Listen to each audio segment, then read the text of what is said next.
If you put 150,000 in and 6 years later you can get $1,000 a month off that, and you know you can do that, you don't have to worry about any performance. If things work out, it's just going to happen. Maybe other assets could be treated better from a cash flow standpoint in that example. That's what an annuity does.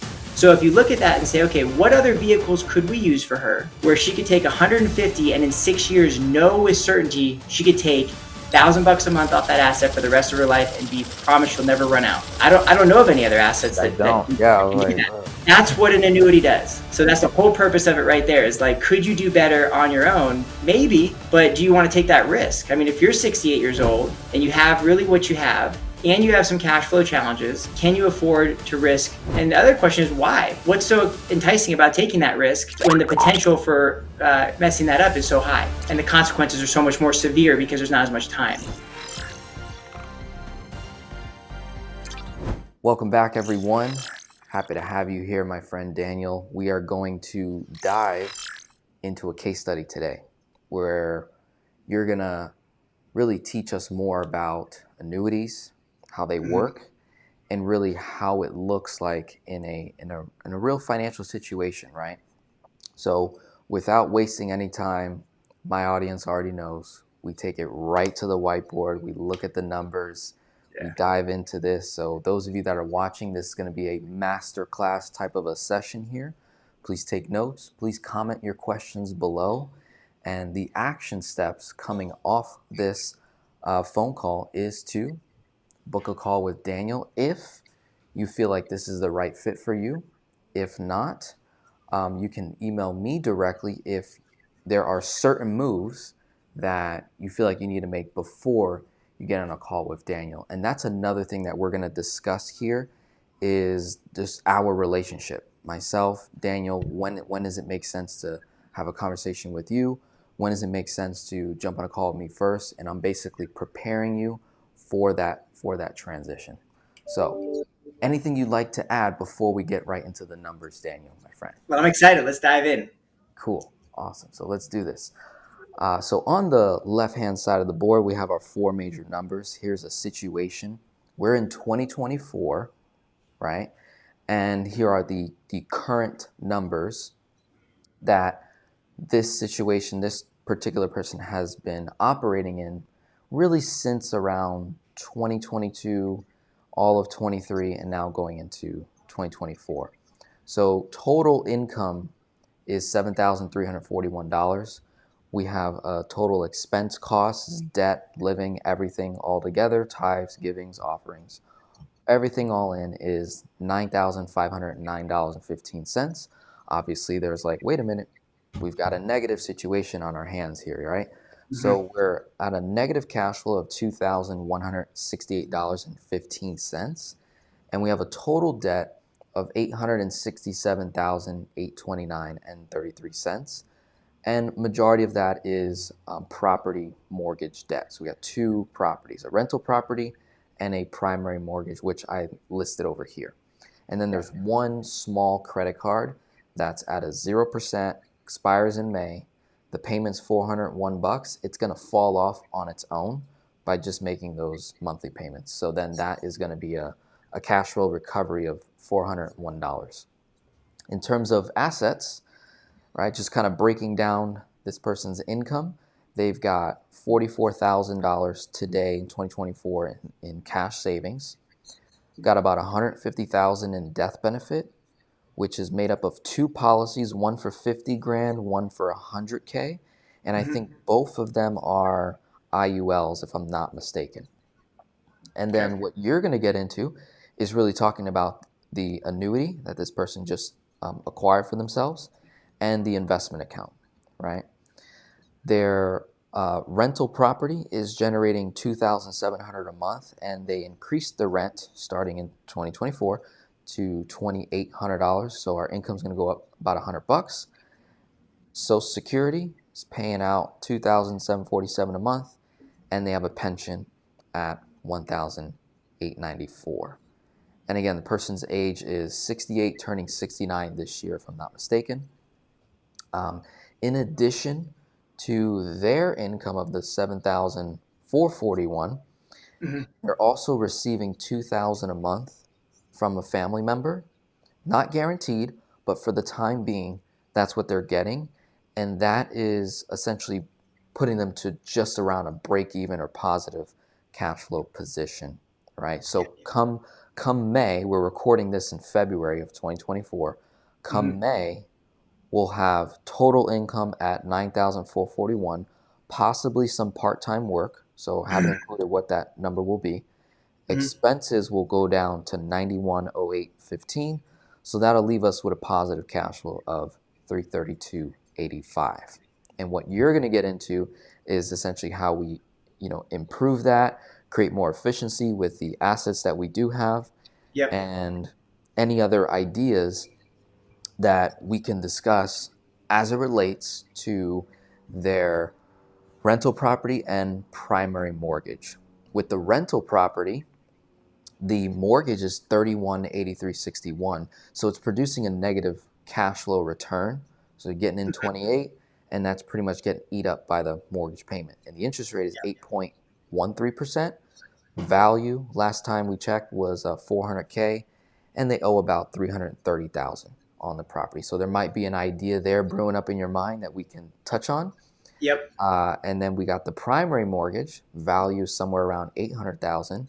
We owe under $530, pretty low interest rate, 3.13%, with a mortgage payment of $3352.39. Right. Yeah. So those are all the details, my friend. Yep.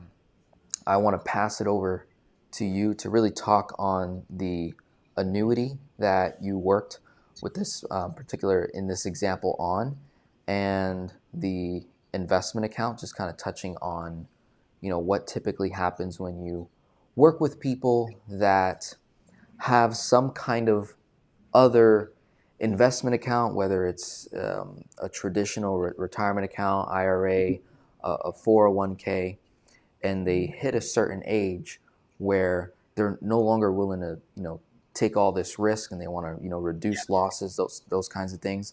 But then also, how do we maybe stay in the market if it makes sense, a certain amount of dollars, staying in the market, what that strategy looks like, and then what did we do with the rest of the funds here in this scenario, in this example? Yeah. It's great start. Thanks so much for having me on and allowing me to break this one down. This is a cool example. So one thing, if we can go back to the whiteboard though, I think one thing we learned about this client in this example is they actually had a old retirement account from a previous employer. So what I'd like to do on the whiteboard, if we can, before we kick things off, is can we change investment account to 350? Because that was the total amount of assets that we actually learned about in this process. They had a 403B from a previous employer that was eligible to be rolled into an IRA. And so that's going to make a big difference in the numbers because that's how we were able to build out an annuity example for this person. So what we did here was just kind of take a look, and we did a real deep dive, and we really tried to get clarity around what are the key priorities for this person at this stage in life. Being 68, having a negative cash flow scenario, with the exception of the family member and the part-time work that are coming, she wanted to make sure that there was a lot of security, and was a big priority. And so she had this retirement account that was kind of just sitting there, and think of it like a savings account inside of a retirement account, like a money market. And so it just really wasn't doing much for her.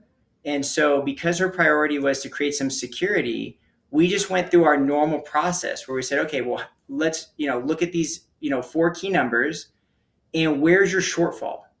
And how can we cover that with another source of lifetime income like Social Security and the pension? So when pension and Social Security has a shortfall between what's coming in on a monthly basis and what you need to cover all your need for expenses, that's a great place for an annuity. That's what an annuity does.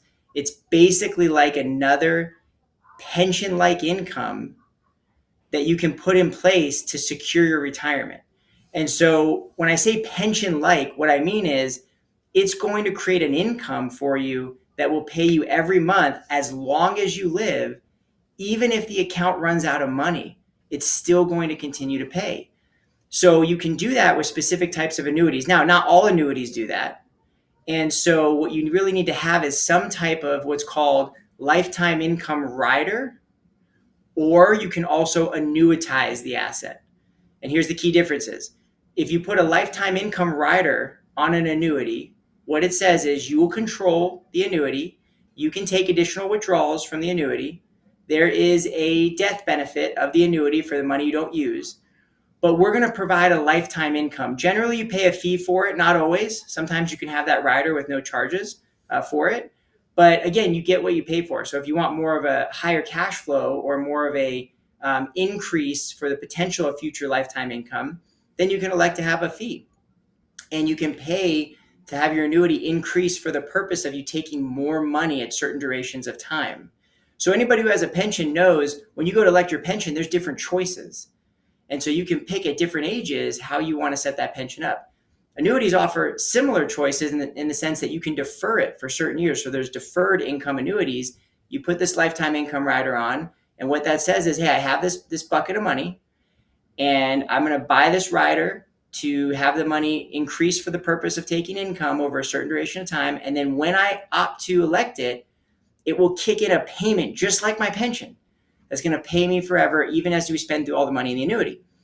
So that's using a lifetime income rider. You could annuitize the asset, which is irrevocable. Generally, and not always, but sometimes you can get a higher payment by doing so. And what that says is, hey, you're going to give up your ability to change your mind, take additional withdrawals. You may or may not have elected a death benefit for the remaining money, but you're going to be able to create a lifetime income. That used to be how everybody would take lifetime income from annuities, but that has changed. Now you can just have a rider, so you can have a little bit more flexibility and control over the remainder of the principal in that annuity. So for her, what we did was we said, okay, where's our shortfall and how much could we put into a lifetime income annuity to get us as close to meeting that need as possible? And so in this exact scenario, we went to the retirement account.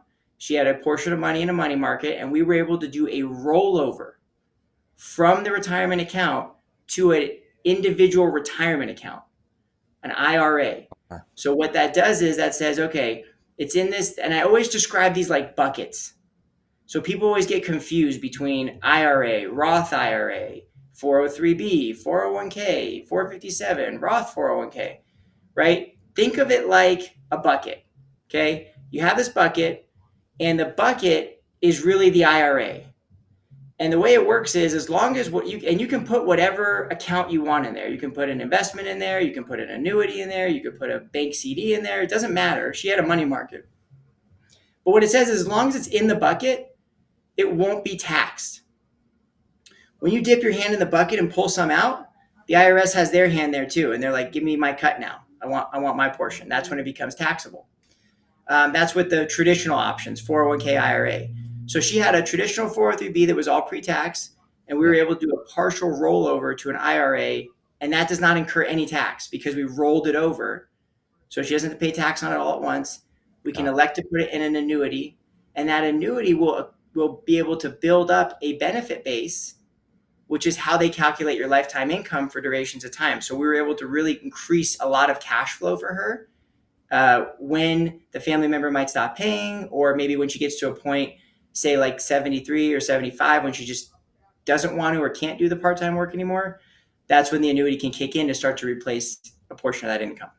Got it. So the 350K was in a 403B. Yep. And we did a partial of the 350. What was that amount into the individual retirement account? We did a rollover of 150,000. Got it. So 150K there. Yep. And then how much did we decide to put towards the Oh, the rollover. Sorry, let me apologize. We did I brought in a licensed advisor to work with me on, in this example. Mm-hmm. And so he did a workup and said, okay, hey, from a cash flow model, if we can do the whole rollover of the 350, he was going to keep a portion he was going to manage as a fiduciary advisor for a fee to grow the assets. And he brought me in to do the annuity portion of that, which was 150,000. So we did a rollover from the 403B of 350. And then in that example, 150 went to the annuity, because we looked at it. We said, how much do we need to roll over to replace the part-time work? And that's what we were able to do with the annuity. Okay, so technically all of the 403b got rolled over. Yeah. In this And then example, and then there's a split yeah. of 150 going to an annuity, Mm-hmm. and then the rest is being invested continuously in the market, but now being managed Yeah. rather than in the old account in 403b where there's limitations as to what you can invest in, how you can do it. Yeah. You're subject to whatever those fees are. Most people don't even know. Yeah. Whereas over here, there's a little more clarity in terms of what the cost will be, what the projections are, what's happening, and really what the goal is for that money. So I'd love to touch on, before we dive into the annuity, could we touch a little bit on those investment dollars? Sure. What is that doing Sure. when we trust an investment advisor, let's say, and Yep. we pay this set fee? What's the Mm-hmm. difference in fees or how things are charged from a regular, say, 403b, TSP, 401k, compared Yep. to working with an investment advisor that actually is a human being that's looking at your account and Yeah. managing that? Yeah. That's a great point. There's so much here. So I really believe in playing your strengths. And there's a lot of different disciplines in helping people with retirement, cash flow, finances. So I really try to specialize and focus just on these types of insurance products, annuities, life insurance. That's really all I do. So when I bring in, like, when an advisor comes in and says, hey, I'm going to meet with you, I'm going to do a full analysis and, basically build a model based on your objectives and priorities and investment experience. And then he's going to do a model based on the risk that's appropriate for her in this example. So he basically came in and did a full workup and said, okay, look, you can keep self-directing the money in the 403b, but there are some limited choices and some other costs you should be aware of. He could roll it over into an IRA, disclose some costs, and say, okay, here's what we could do based on what we think we could improve upon if you just left it in your current trajectory. So whenever we work with advisors, they'll do models, and so they'll say, okay, here's your current model, here's what we think it'll do, here's where we think we could create some alpha, some increase above that based on our management, right? That's how they approach it, and so if that makes sense for the client, then that's between them and they're able to help. And so in this example, they were able to determine that might be more appropriate than just self-directing, since this person said, hey, I don't know what any of these accounts are. I don't know Yeah. what it's currently doing. I don't manage it. I don't watch it. I don't know if it's good or bad. And No so when you interest have, in doing that. Yeah. yeah, no interest whatsoever, she needed some help. So in that case, he was able to help to create more of a relationship and a really a partnership with her to say, okay, let's see if we can do better than what you're currently doing.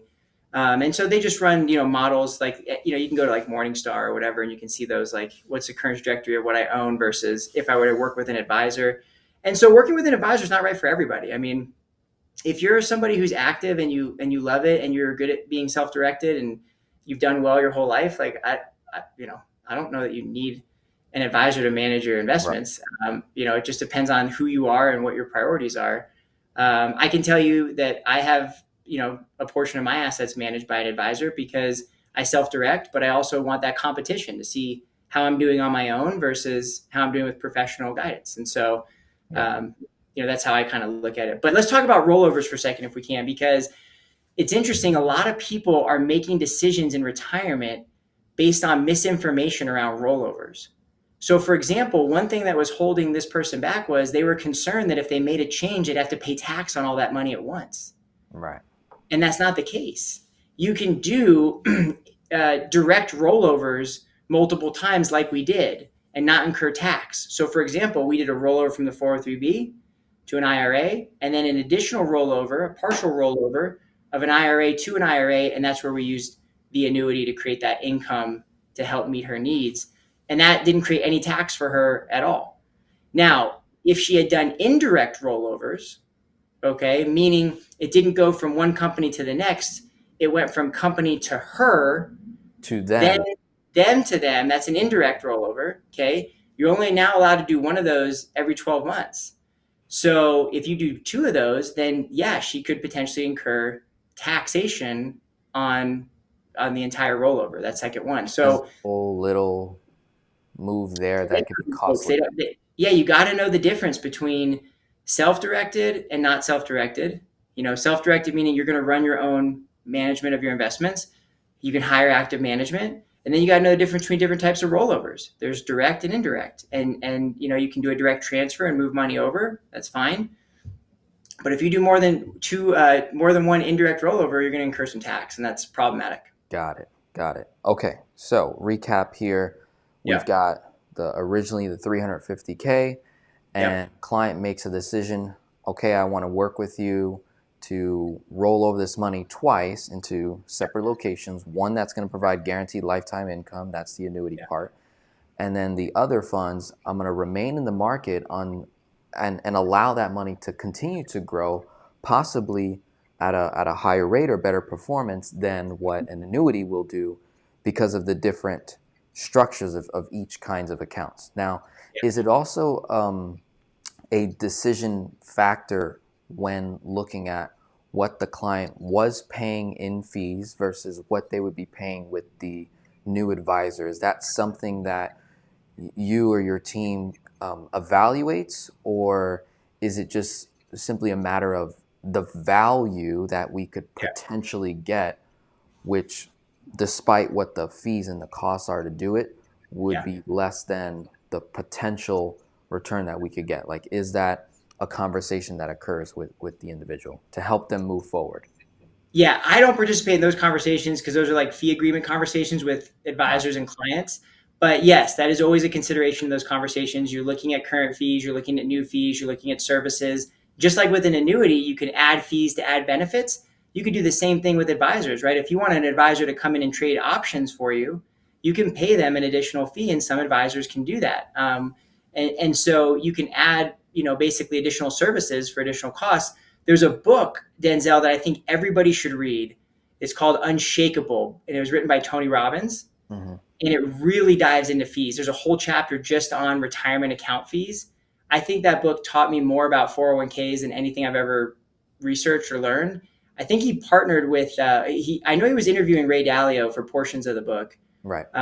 but it was just an incredible read, and it's shocking, like it's scary how many fees are loaded inside of different employer sponsored retirement plans like 401ks and 403bs that there's no way to know because they're called all these goofy things, like they're not even like called fees. Sometimes they're things that you would see and just go, oh, Ad, that's just admin management.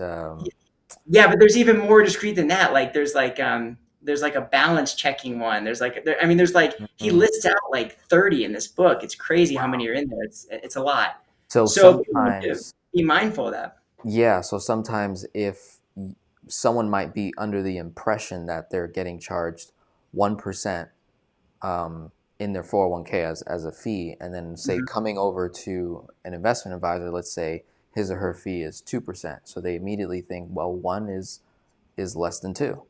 Yeah. And that may not actually be the case because one might say this is 2% flat of X Hmm. versus this is 1% annual. So Hmm. 1% is not always 1%. It continues to compound in terms of the dollar figure. And then if we also look at the other 30 details that are not actually called a fee, but it's a fee, then Hmm. are we actually counting those other costs into that 1%? And then we come to find out, oh my goodness, I'm actually paying much more than I thought. Right. Yeah. Most people, if you ask them what is the fee on your 401k, they say nothing. I would say 95% of people would respond with Never. nothing. They just think there's no fees.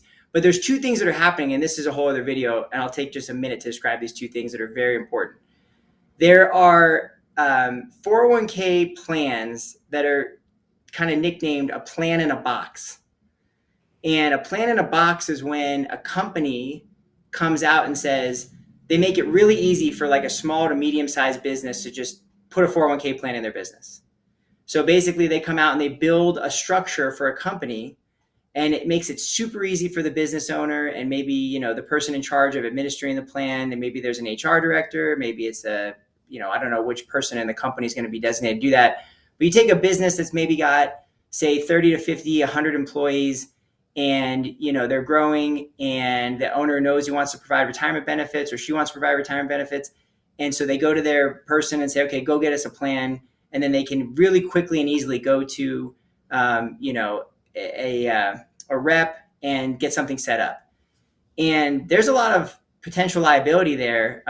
In fact, the John Oliver show did a really interesting one about the plan in the box that they bought for the that show, and it can be loaded with fees. I mean, it's almost like unbelievable how much they can cram in there in terms of fees. On the flip side, when you go to advisors, not all advisors are the same, and this is what Tony talks about in the book. Is like, you may have a fee for service advisor, but they may be licensed to sell other products.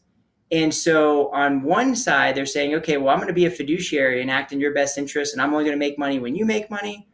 But then at the same table, they can flip and put on a different hat that they're licensed under and go, now I'm going to sell products for commissions and additional fees.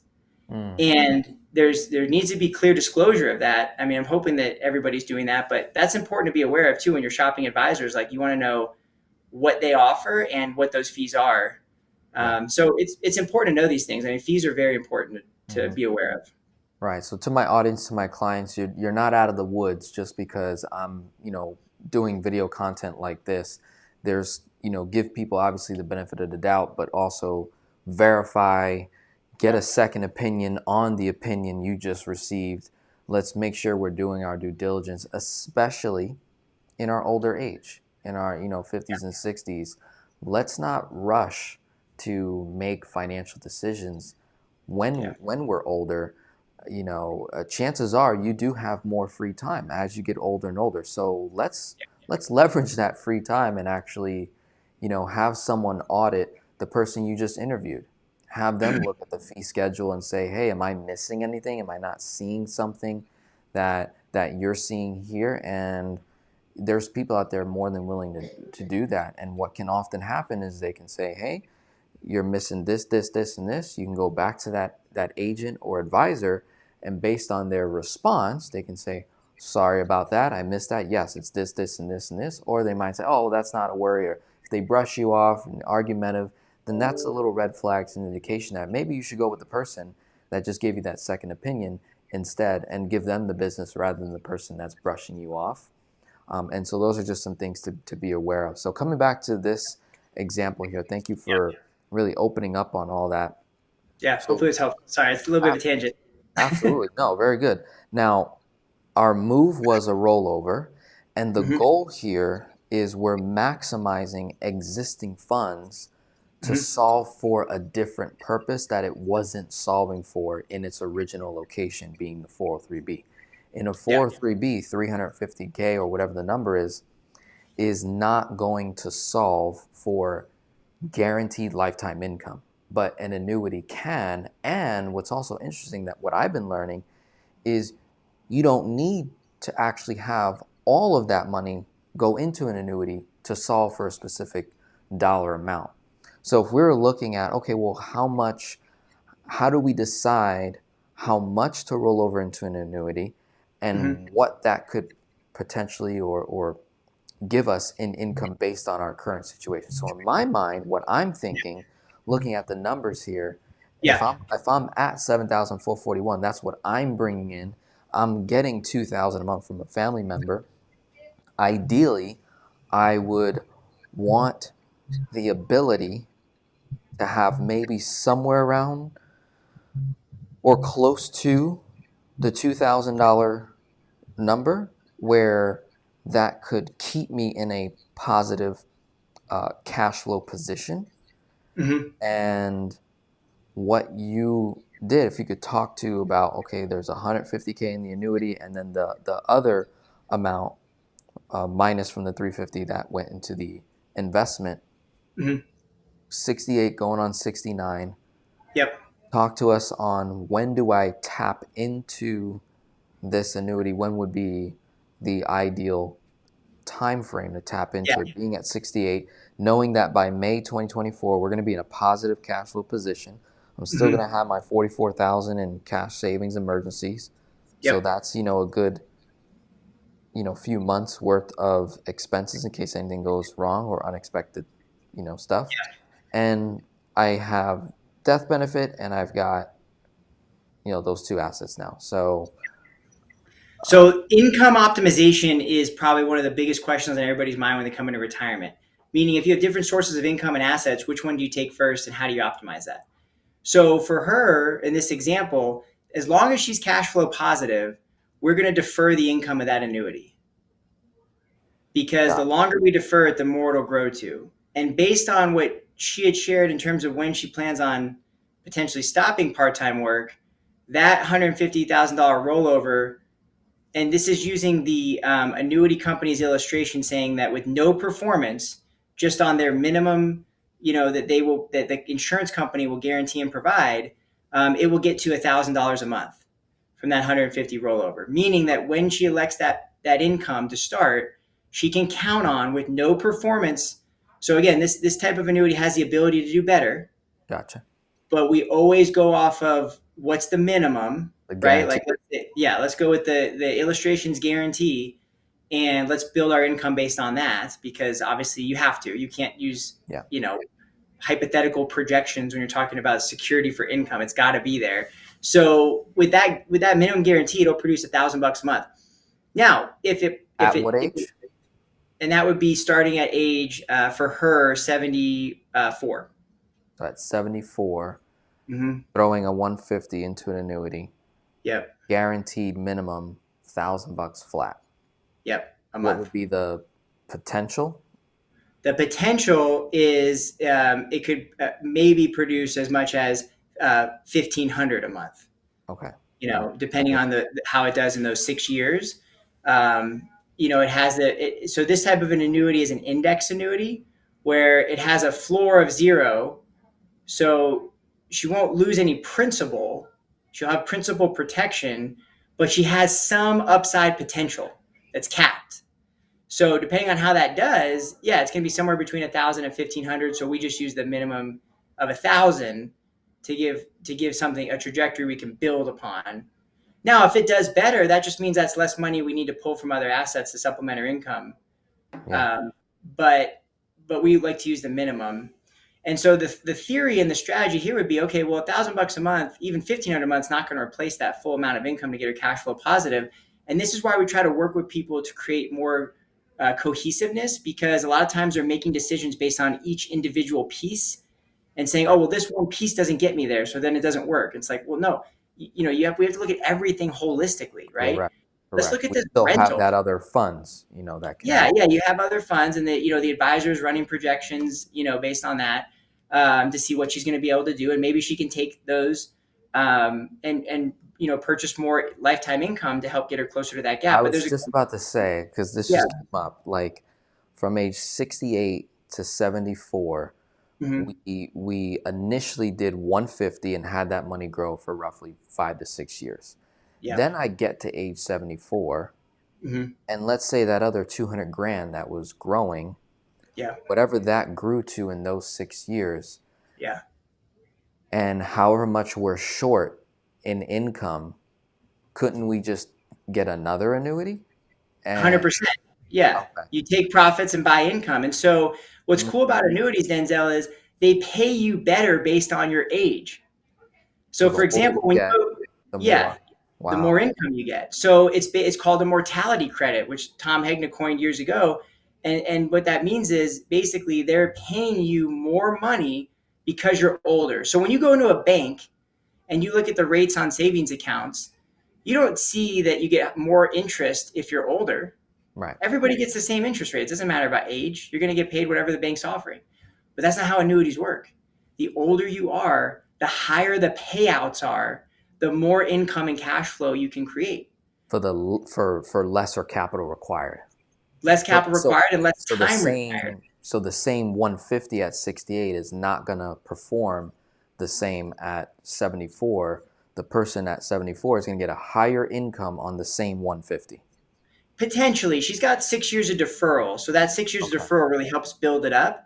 But Gotcha. yeah, we could run scenarios, see what it would look like. But there's other types of annuities. This is a deferred annuity We might be looking at more of an immediate annuity Immediate at annuity. 74, that annuitization option, because that might give her a higher cash flow if Mm. that's appropriate and fits in with her overall, long-term needs. So that's what's really exciting about this is we can continue to build and work towards this. And as things change, we can help her out. So do some math with me real quick if we And can. the investment advisor that we're working with knows this as well. They're solving also for that. Let's get her Yeah.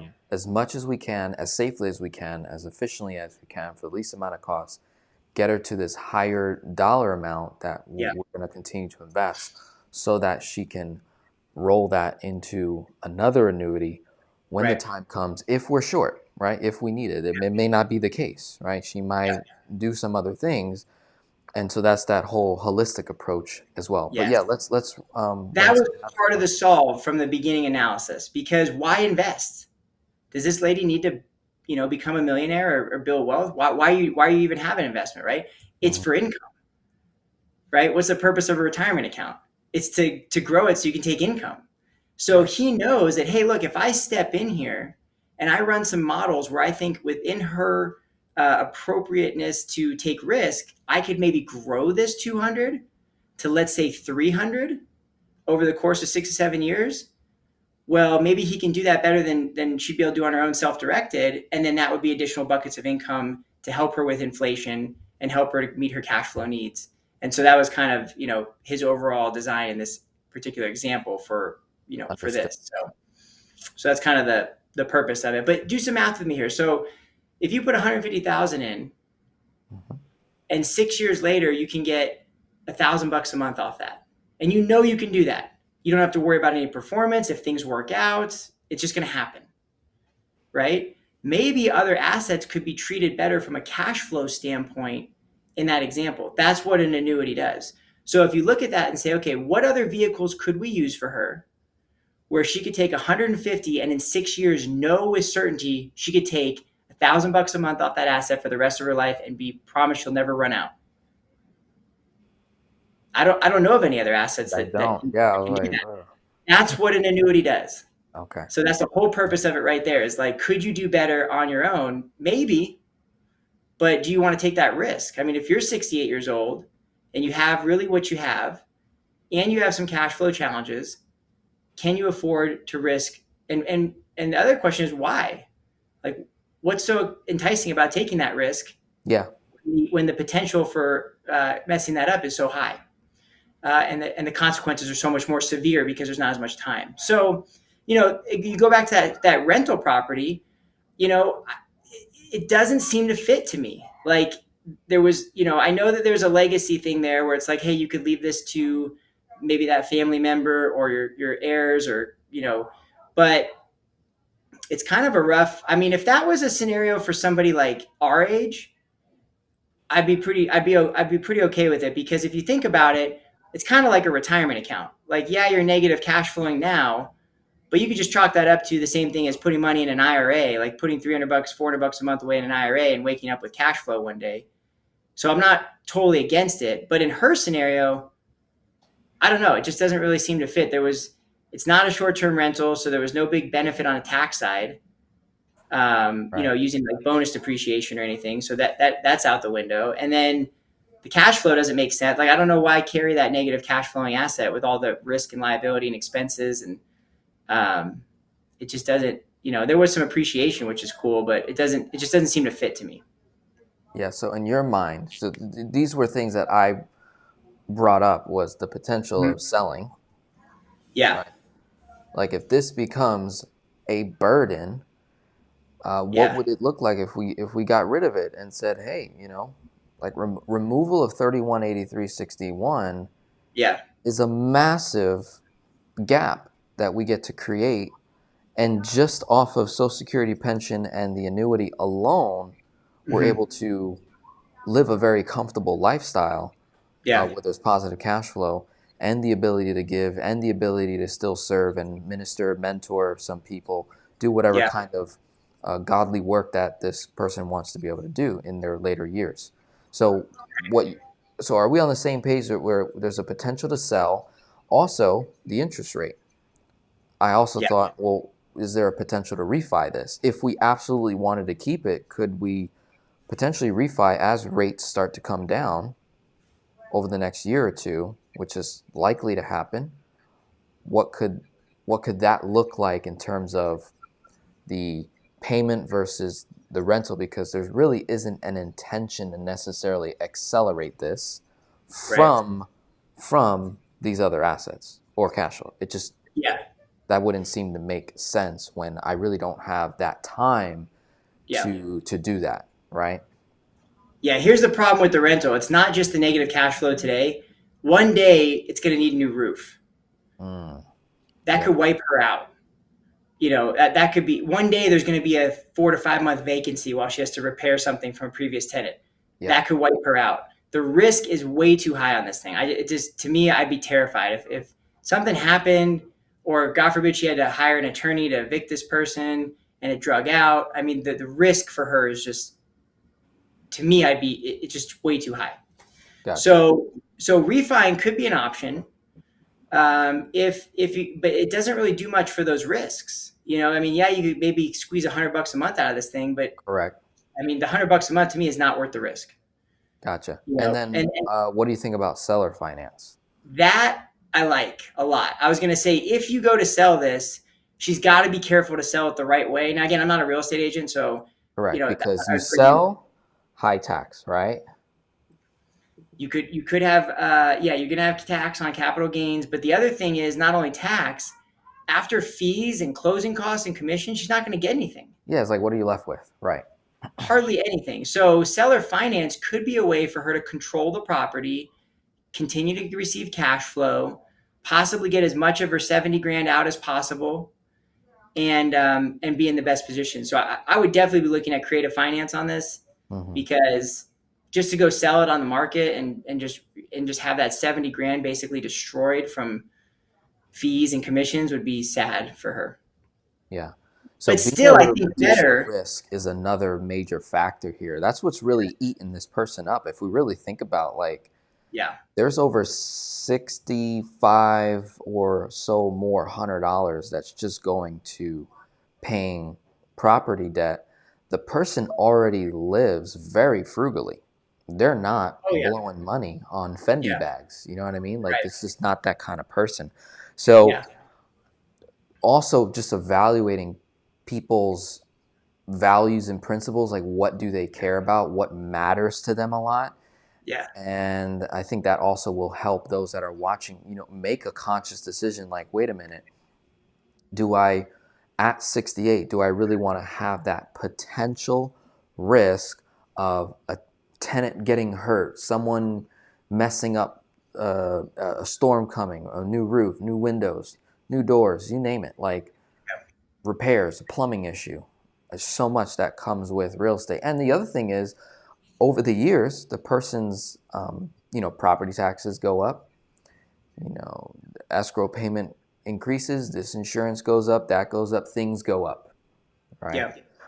So what we're also looking at, the full picture here is, oh, wait a minute, let's take a look at this rental property, not just sell you an annuity and hope for the best, but let's also say, wait a minute, how could we reduce that vulnerability there that's costing you this $3,200 a month, and potentially look at a creative finance Yeah. that you can gain back your 3183.61 and potentially more in terms of the equity that's in there. In your mind, are you thinking, do you go straight to annuity as to what to do with that 70?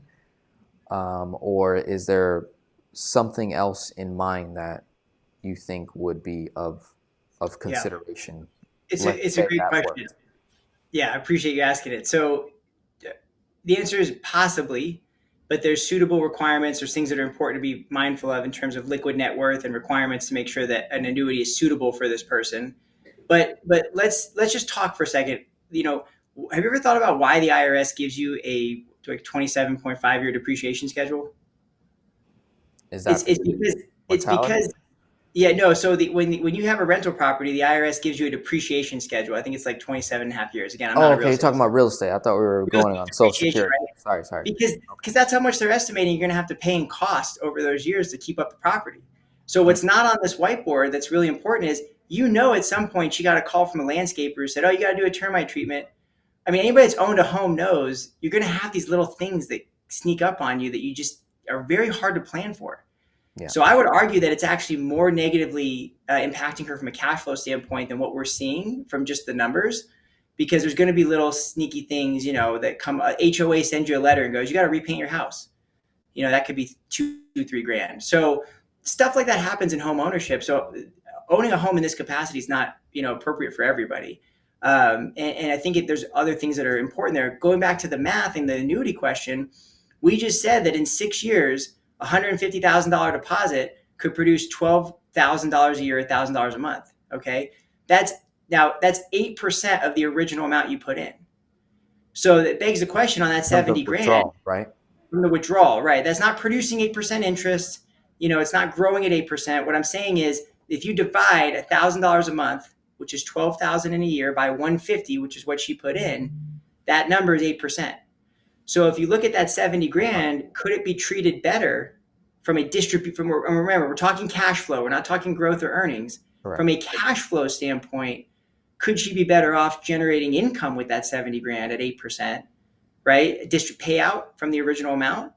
And that would be pretty life-changing too. Now she flipped from a negative $300-400 a month to a positive $500 a month. Wow. Okay. So that's a huge shift in cash flow for her. And so that's why I think it's important to really, like you said, look at everything holistically and go, how do we make sure we're making good choices, with everything working together cohesively, not what she had before, which was several different pieces doing their own thing with no direction. Right. Whereas everything is now coming together, so that really touching on the transition point where someone works with me, they come to me, Denzel, I'm in a negative cash flow situation, I'm not doing great, my finances are a mess, and I take the next, say, couple years fixing the now problems, getting them to a financial secure point, finding a good financial foundation, spend less than what we make, we're good stewards. Maybe we're doing velocity banking, maybe we're doing infinite banking, maybe we're doing a combination of both. Maybe we're trying to increase income because maybe we're still in the accumulation phase. But then as we get older and older, then we have to start shifting that mindset to, okay, how do we protect, sustain, perpetuate, leave an inheritance for our children's children? And how do you do that? By removing all these unnecessary risk. I think a lot of us, especially in the 21st century today with social media, we're doing things just because the guru said to do it, just because the wizard, the professional says this is a good idea, this is a good thing. And they may be correct, but maybe not for that particular season of that individual's retirement life, right? So we also have to kind of factor that in. Investing in real estate is a great idea, but for this particular situation, it may not be, the way they're doing it may not be the most efficient thing for them. So we're presenting, say, hey, maybe consider, if we sell this or do creative finance, that we can actually recover more net positive cash flow and not have the stress of dealing with rental property, right? And 100%. Then, if there's anything else you want to add to that, but I also wanted to, go into the primary mortgage here and see if you had any ideas just from this standpoint, knowing where the numbers are today in 2024, the payment, the rate, the value, what we owe roughly. I Anything do. You want to add before we jump here?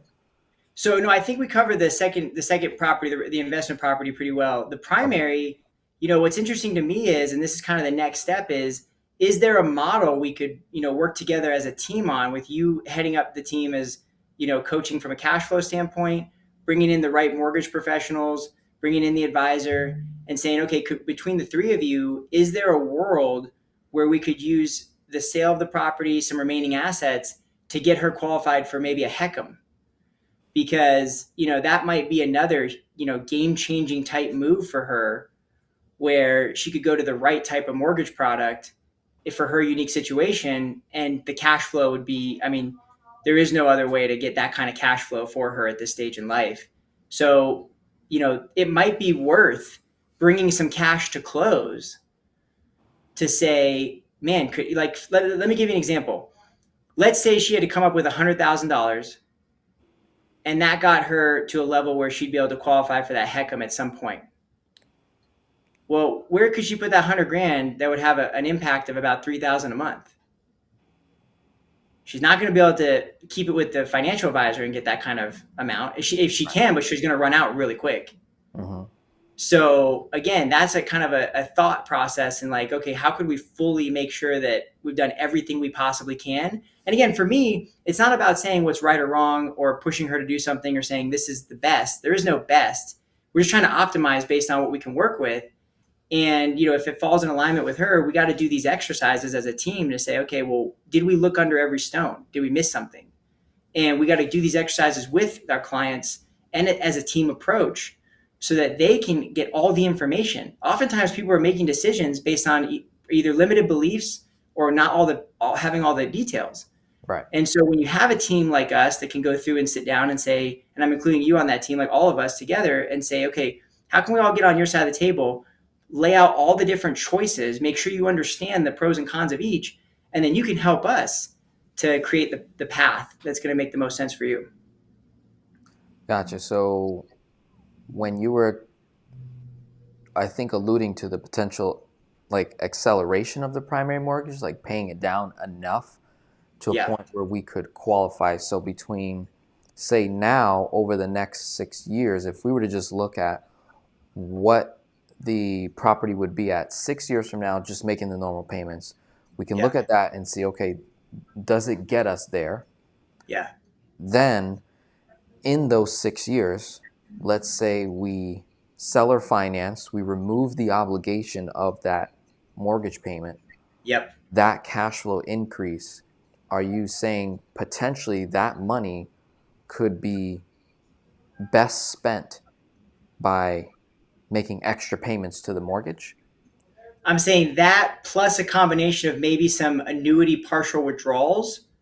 Okay. So maybe instead of like triggering this big income payment one day, maybe we look at it and say, okay, what if we just took a portion of withdrawals over the next 6 years, still let the annuity increase for future income, but use those partial withdrawals to make payments to get her qualified to a point where she could have a life-changing scenario with that mortgage. That's something that I think needs to be discussed, right? I always look at these situations from like, what if it was my grandma? Like, what if grandma came to me one day and said, hey, I got some cash flow challenges. Can you come step in and take a look at my stuff? Mm-hmm. And you get in there, Denzel, and you go, oh, well, this lady sold her a property she didn't need. This person set her up with this account. This person pitched her a private fund. This person, or you come into the scenario and go, oh, wow, grandma found a team. This team looked to optimize her scenario based on removing the key risks to give her a confidence so that she could not only have everything she needs for the rest of her life with peace of mind, but grandma can show up as grandma again. Grandma's not stressed every time I talk to her. Right. Grandma's grandma. Grandma came to my son's basketball game. Grandma made the family reunion trip. And things like that. So that's important. It's really important. That's really, to me, the most important thing is, are we doing everything we possibly can for each individual we get the opportunity to serve? And so, that's why you and I work so well together, because when you talk about the framework of when you go to you, when you go to me, your event was absolutely incredible. And one of the things I noticed after the event was when I got done talking at it, a ton of people ran up to me. They're like, I got to learn more about this and this and this. And I'm like, it's exciting, right? It's amazing. But there's different phases of life, right? If you're in the phase where you're trying to get your numbers together, you really need a good, solid coach to look over and create a cash flow analysis. They need to come to you to get everything right first. Then when we're talking about retirement and we get to a certain age, probably like closer to, 50, 55, in that range, that's when we can really start to look at how do we, map out some of these tools like annuities, 60 and up, I would say. But preparing for retirement starts as early as right now. Like, we should all be constantly thinking about how we can be doing things to set up our retirement, because the earlier you start, the better it is. But using the specific tool of like an annuity, that's really going to be for somebody who's going to be like closer to like 60 and up in this example. Got it. And just, thinking here on the primary mortgage, if everything goes right with the rental property and they do that, and we Yeah. have the annuity, Yeah. and we're in this positive cash flow position. Mhm. Does anything really need to be done to the primary mortgage, or is there a scenario where that just gets left alone, and however much it gets paid down by is however much it gets paid down by, and Yeah. then the kids can take it over in that Yeah. case, or sell it off if they want to, or turn it Yeah. into a rental, right? If once mom graduates Earth. So is there that thinking in your mind there as well? Say, hey, we really don't need to touch this, right? Yeah. Because I think 100%. some people, I think there's a lot of people that really stress over their primary Yeah. residence or property. So if Yeah. that's the case, then yeah, let's get rid of it to remove that stress. But if it's not a burden at all, and this is just your cost of living, and you have a fixed cost, you've fixed your cost of living basically for the next 20 however many years is left on the property. Yeah. Then if I'm cash flowing 3-4 grand a month, Yeah. do I want to send a majority of that to pay down the property, or is that my permission to spend fund? Is that my freedom to just give it away to people to do ministry work, to do volunteer work, to Yeah. travel outside of having all my needs met by the guaranteed income of the annuity, the pension, and the Social Security? That The answer is yes, and okay? it always depends, right? I mean, That's we, yeah, we could look at doing a mortgage recast as well. Maybe there's a way to improve cash flow just from recasting the mortgage at a certain point. So everything's an option, and that's why I was saying everything has to be discussed. We got to go through, and this is why we take so much time with people, because we're constantly going through, okay, here's the different scenarios that we can see. Here's the different professionals we can bring in to help you to really, expertly evaluate those scenarios. And you got to have all the information before you make any decisions. So yeah, it's all on the table, and it all depends on, in this example, what is in this person's best interest and most aligned with their priorities. If they say, yeah, it's a cool cash flow tool and I can see how it'd be really beneficial, but I don't want to do that. I want to leave this property to my family. Well, then that would be out the window, and we move yeah. on and look at something that is aligned with that. So Nice. Having those yeah, conversations are really great.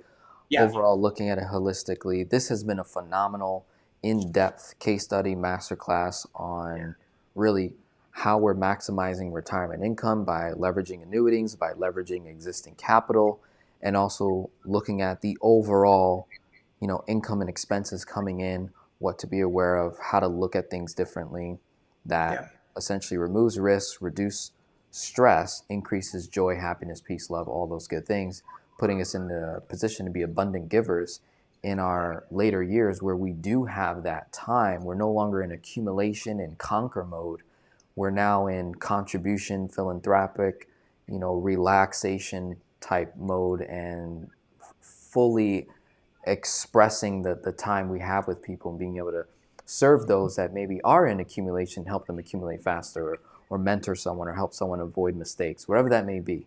So this has yeah, been really, really great. Again, action steps. If you're, I would say, 50, 55 and older, and these are concerns, but let's say you don't have the capital yet, or you don't have the savings, or you don't even have the cash flow, then you're going to want to jump on a call with me directly so that I can prep you, position you to then talk to someone like a Daniel that can then improve the capital that we did create together, right? And then you get both. You're now building a team. You're not just relying on one specific person to do everything for you. It's like a combination of all these different roles, and we're looking at taxes, we're looking at cash flow, we're looking at the capital, we're looking at these different accounts that you've accumulated over the years, and how it served its purpose for that season, but stepping into the next season, that product may not actually solve for what you need, right? And right, can be detrimental. So,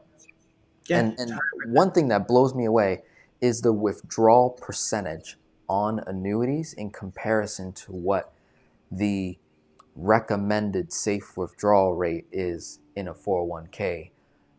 For, say an example, and you've said this before, $1 million in a 401k, the safe withdrawal rate is 1.8% now, today, right? 1.8 or 2%. So yeah. That's kind of the new standard now. So off $1 million, that's almost nothing, right? Yeah. 1.82%. You do 4%, say that's 80K ish, right? But you're, after taxes, it's net less. So, but Yeah. the reality of that 8%, you being able to do that consistently without contributing any more dollars, Yeah. with being subject to losses and fees and taxes and inflation and all that stuff, the chances of that $1 million lasting your whole life is very, very, very, very, very, very, very slim, right? Right. Versus 150 grand off that mill can get you 8% withdrawal off the 150 at 12,000. So if you did say 350 or 4 or half, Yep. and then kept the other half elsewhere and invested, could that solve for your need, your income need Yeah. in those later years once we, remove debt obligations, remove certain expenses, and when you add Social Security, pension, all those three together, really produces a very, very nice recipe for financial peace, I would say, right? And then being able to fully express who you are in that next season of your life we call retirement. 100%. Yeah, Denzel, I love coming on this because you always bring out so many great points. To me, this is all about challenging paradigms and really pushing yourself to learn more and grow as a person. Right? None of these tools are good or bad. I didn't come on here to glorify annuities, but they have a purpose, right? And what you just said is so profound. That's the purpose, right? It's a very high withdrawal rate that creates security for your retirement. So what's interesting is, and I'm not going to bash on anybody here, but there was a huge surge on YouTube about Dave Ramsey came out with this video saying you could take 8 to 10% out of your portfolio every year and never run out of money. Now there's other people that are saying it's 4%. Some people say it's 1.8. It depends on the sources, and it's going to update again with interest rates being this high. So it's going to change. So that number can change, but the point isn't that you go off some number that somebody creates for you. The point is, how do you just get intentional about it and accomplish it for your life? So when this person called into the show, they were like, oh yeah, take 8%, you'll never run out of money because you're going to make 12. And it's like, okay, give the average person their life's work. Tell them you invest the money however you think you can to grow it, but you have to take 8% a year out. That person's going to be terrified that you're going to check back on that person in 3 years and 100% of that money is going to be sitting in a savings account because they're so terrified of losing it and running out and they're so stressed. Right. It's not, most people do not, you know how much courage that takes? How much guts, or almost even to me, an insane amount of blind optimism to say, here's my life's work. I'm going to put it all at risk and I'm going to take a very high rate and I'm not going to worry about it. Like I wouldn't be able to behaviorally or mentally or emotionally manage that risk. I'd panic and I'd jump ship. Most people would. So when it comes down to it, it's like you just said, if you have $1 million and you got to go create, 40,000 a year, roll 500 over, do that. And then what happens to the other 500? It's better to leave your money compounding than be taking it out to spend. Right. So now you have a new time horizon on that money. Now you can spend it confidently. Now you don't have to worry. Now you can stay the course. So that's what it comes down to right there is just you can designate your withdrawal rates you want to have, and you can be more efficient than trying to use all your money to do one thing and listening to all these different talking heads. There's options is my point. Beautiful. Well, thank you. I appreciate your time today and really, again, diving into this. These sessions, these master classes are intentionally long because the reality is this is how much time we are taking with clients off camera, behind the scenes. You're having 2 to 4 phone calls before you even present anything. I'm having multiple phone calls with people before I even send them to you so that they're fully educated, fully aware of what's going on, so that everybody is winning in this process, everybody's happy, and we're solving for the exact need, not hoping and praying that this will happen. Like, let's just allow these tools to do what they do and allow them to all come together and work together effectively, right? So with that being said, man, thank you so much for being here. God bless you all, and we'll be talking soon. Bye now. Thanks.